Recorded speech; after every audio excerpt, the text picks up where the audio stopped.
नमस्कार साथियों, आप सभी को ये अवगत कराना है कि वन विभाग के अंतर्गत उपनल और अन्य वाह्य स्रोत एजेंसियों के माध्यम से जो कार्यरत कर्मचारी हैं उनको पीसीसीएफ हॉफ कार्यालय के एक आदेश के द्वारा हटा दिया गया था।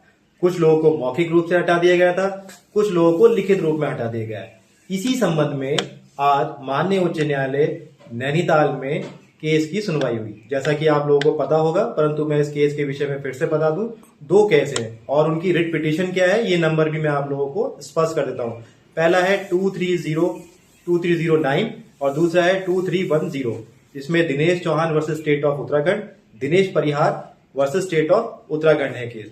इस केस की जब आज सुनवाई हुई माननीय उच्च न्यायालय में, तो कोर्ट के द्वारा सरकार के वकील से ये पूछा गया कि आप इतनी बड़ी संख्या में लोगों को हटा देंगे तो विभाग का काम कौन करेगा। इस पर सरकार के वकील के जो रुख था वो यह था कि हम लोगों ने ये अधिक संख्या में लोग हैं इसलिए इन्हें हटाया जा रहा है।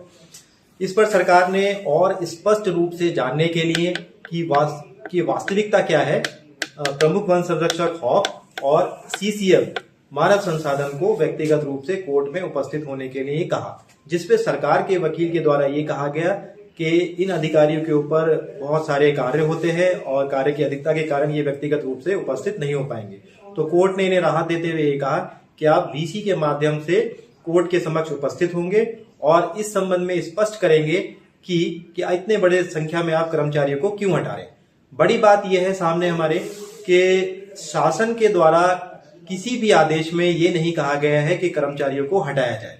जैसा कि आप सबको पता है कि हड़ताल के बाद एक जियो हुआ था 9/11/2023 को, जिसमें ये लिखा गया था कि सभी का वेतन अद्यतन अक्टूबर माह तक दिया जाएगा और पदों का जो सृजन होना है, यानी विभाग का जो ढांचे का जो सृजन होना है उसके लिए कार्रवाई की जाएगी। जब ऐसा जवाब या ऐसे आदेश को सरकार के द्वारा वन विभाग को दिए गए थे, ऐसी स्थिति में वन विभाग का लोगों को हटाया जाना बिल्कुल गलत है।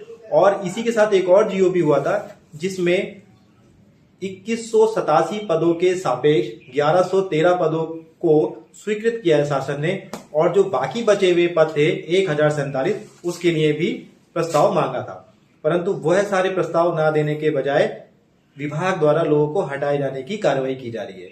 तो मेरा आप सभी लोगों से ये बताने का मेरा फर्ज बनता था कि अगली सुनवाई इस केस में 8 जनवरी 2023 को लगी हुई है और 8 जनवरी 2024 को लगी हुई है और हमारा जो स्टे था वो यथावत बना हुआ है। तो आप लोग सभी लोग कोर्ट में विश्वास बनाए रखें, सहयोग करें और निश्चित ही हम जब एक साथ लड़ेंगे तो जीत अवश्य पाएंगे।